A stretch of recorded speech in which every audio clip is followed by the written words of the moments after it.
ሰላም ጤና ይስጥልን የሎሚ ሚዲያ ተከታታዮቻችን እንደምን ዋላችሁ። የዕለቱ አበይት ጉዳዮች የሚዳስሰው ዕለታዊ ዝግጅታችን እነሆ ጀምሯል። በቅድሚያም አበይት ነጥቦችን እናሰማችኋለን። የኢትዮጵያ ልዑክ ስለ ህዳሴ ግድብና ቀይ ባህር ከአሜሪካ ባለስልጣናት ጋር መነጋገሩ ተገለጸ። አረብ ሊግ በኢትዮጵያና በሱዳን ጉዳይ ተወያዩ። ህወሓት በትግራይ ጊዜያዊ አመራሮች ላይ እርምጃ መውሰድ ጀመረ። የኬንያና የኡጋንዳ መገናኛ ብዙሃን የመጣውን ጫና ለመቋቋም የሚዲያ አጠቃቀምን እያጠናከረ መሆኑን ተገለጸ። ከ400 በላይ ወጣቶች ወደ ትጥቅ ትግሉ ተቀላቀሉ።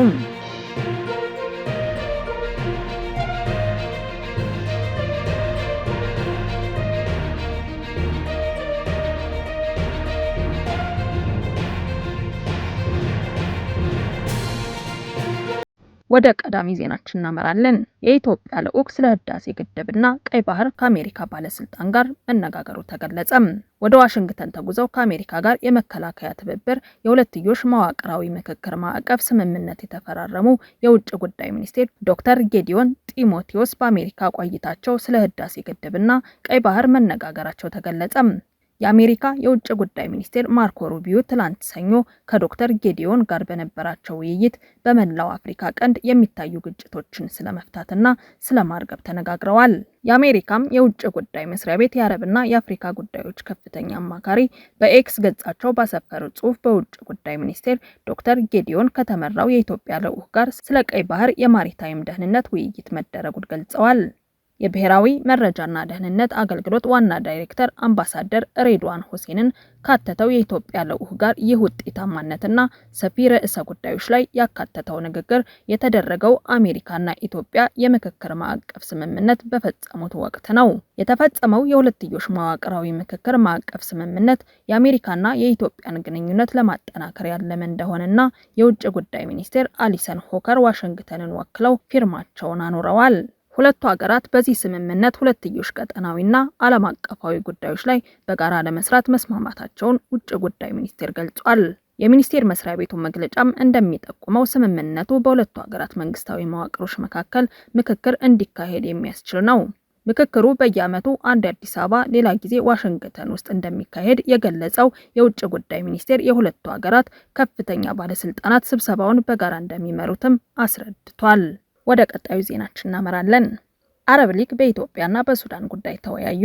የአረብ ሊግ ትላንት በካይሮ ባከናወነው አስቸኳይ ስብሰባ ሱዳን በኢትዮጵያ ላይ ባቀረበችው ክስ ላይ ውይይት አድርጓል። ይህ ስብሰባ ሊከናወን የቻለው በካርቱም ዓለም አቀፍ አየር ማረፊያ ላይ ባለፈው ሳምንት የደረሰውን የድሮን ጥቃት ተከትሎም ሲሆን ሱዳን በጥቃቱ የኢትዮጵያና የዩናይትድ አረብ ኤሚሬትስ እጅ እንዳለበት በመግለጽ ስሞታ ማቅረቧ ይታወሳል። እንዲሁም በኢትዮጵያ የሚገኙትን አምባሳደሯን መጥራቷም አይዘነጋም። የሱዳን መንግስት ሜይ 6 ቀን ለአረብ ሊግ በላከው ደብዳቤም ጥቃቱን በተመለከተም በውጭ ጉዳይ ደረጃም አስቸኳይ ስብሰባ እንዲጠራ ጥያቄ ማቅረቡን መዘገባችን ይታወሳል። ጥያቄው ተቀባይነት ቢያገኝም ስብሰባው ግን በቋሚ ተወካዮች ደረጃም እንዲከናወን በተወሰነለት መሰረት ትላንት ስብሰባ ሊደረግ ችሏል። ስብሰባውን በሊቀመንበርነት የመሩት የባህሬን የአረብ ሊግ ቋሚ ተወካይ ሩዚያ ቢንት አብዱላህ ይዛናል ሲሆኑ ባደረጉት ንግግር ይህ ውዝግብ የሱዳንን ሉዓላዊነት አንድነትና መረጋጋት በሚጠብቅ መልኩ ይፈታል የሚል ተስፋ እንዳላቸው ገልጸዋል። ጨምረውም የሱዳን መረጋጋት በአረብ ሊግ ቅድሚያ የሚሰጠው መሆኑን አስታውቀዋል። ይህ ውዝግብ እንዳይባባስና በቀጠናው ደህንነት ላይ ተጽዕኖ እንዲፈጥር በጥንቃቄ መያዝ እንዳለበት በመግለጽም ጉዳዩን አቅለውታል። ነገር ግን በሊጉ የሱዳን ተወካይ የሆኑት ኢማድ አዳዊ ከኢትዮጵያ በኩል ተደጋጋሚ ጥቃት እየፈጸሙብን ነው በማለት ቢናገሩም ስብሰባው ያለምንም ውሳኔ መጠናቀቁን ሚድል ኢስት ሞኒተር ዘግቧል። ህወሓት በትግራይ ጊዜያዊ አመራሮች ላይ እርምጃ መውሰድ ጀመረም። የመቀሌ ዩኒቨርሲቲ የጋዜጠኝነት መምህርና የትግራይ ጊዜያዊ አስተዳደር ጽሕፈት ቤት ኃላፊም የሆኑት ዶክተር ገብሩ ካህሳይ በጸጥታ ኃይሎች ታፍነው መወሰዳቸውን ቦርከና የደረሰው መረጃም ያመለክታል። ዶክተር ገብሩ ታፍነው የተወሰዱት ጀነራል ታደሰ ወረደም ከሰጡት ማስጠንቀቂያ ሀሳብ ጋር የተያያዘ እንደሆነም ምንጮች አረጋግጠዋል። ዶክተር ገብሩ በመቀለ ሀድኦት ፖሊስ ጣቢያም ሀድነት ክፍለ ከተማም ታስረው እንደሚገኙም ተረጋግጧል። ከቤታቸው የተወሰዱትም ያለ ፍርድ ቤት ትዕዛዝ እንደሆነም ተገልጿል። ዶክተር ገብሩ ካህሳይ እስካሁንም ፍርድ ቤት አለመቅረቡን ክስተቱን በተመለከተም መረጃውን የደረሱት የቦርከና ምንጮች ጠቁመዋል። ይህ ክስተት ተጠርጣሪን በቁጥጥር ስር የመዋል ሳይሆን በኃይል የተፈጸመ ስወራ መሆኑን ገልጸዋል። ዶክተር ገብሩ የዩኒቨርሲቲ መምህርና በስራቸው የህዝብ አገልጋይ እንደመሆናቸው መጠን እንደዚህ አይነት ስራዎች ሀሳብን በነጻነት የመግለጽ መብትን የሚጻረር ተደርጎም ተወስዷል። በተጨማሪም በትግራይ ክልል ያለውን የፖለቲካ መረጋጋት ተስፋ የሚያጨልም ድርጊት ነውም ተብሏል። ዓለም አቀፍ የሰብአዊ መብቶች ተቆርቋሪ ተቋማት የሚዲያ ነጻነት ተሟጋቾችና የዲፕሎማሲ ሚስዮኖች በህገወጥ መንገድ የተወሰዱት ዶክተር ገብሩ ካህሳይ እንዲለቀቁም ጫና እንዲያደርጉ ጥሪ አቅርቧል። ወደ ቀጣዩ ዜናችን ስናመራም የኬንያና የኡጋንዳ መገናኛ ብዙሃን የመጣውን ጫና ለመቋቋም የሚዲያ አጠቃቀምን እያጠናከረ መሆኑን ተገለጸም።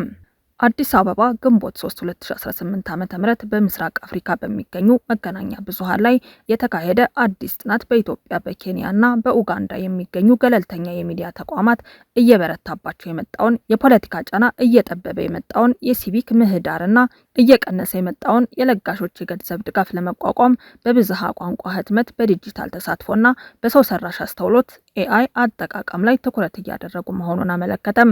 መቀመጫውን ኒዘርላንድ ያደረገውና RNW ሚዲያ የተሰኘው ዓለም አቀፍ የሚዲያ እድገት ሚዲያ ቪአቢሊቲ ኢን ኢስት አፍሪካ በሚል ርዕስ ባዘጋጀው ጥናት ገለልተኛ መገናኛ ብዙሃን የኤዲቶሪያል ነጻነታቸውንና የህዝብ አመኔታን ለመጠበቅ እየጣሩ ባሉበት በዚህ ወቅት በፍጥነት እየተቀያየረ ከመጣው የተመልካችና አንባቢያን ባህሪ ከፕላትፎርም አልጎሪዝምና ከገንዘብ ድጋፍ ሞዴሎች ጋር እንዴት እየተላመደ እንደሆነ ማስሷል።